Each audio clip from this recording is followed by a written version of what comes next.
আমি একটা নতুন আরেকটা ভিডিও নিয়ে এসেছি যে আম কত পড়তে পারে আর আম কত বড় হতে পারে দেখানোর জন্য।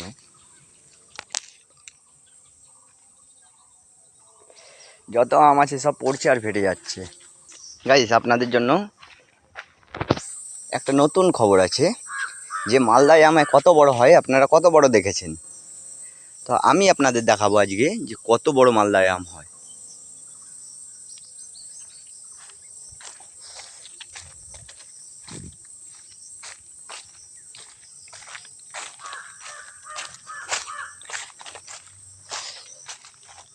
দেখুন, আম এখানেও একটা পড়েছে, এটা তো বহুত বড়, ভীষণ বড়। আর আপনাদের জন্য একটা ব্যাড নিউজ আছে যে এখানে আমরা আম তো খেতে পাচ্ছি না, কিনে খেতে পারি না, আর এখানে আম ছাগলে খায়। এই দেখুন একটা পড়ে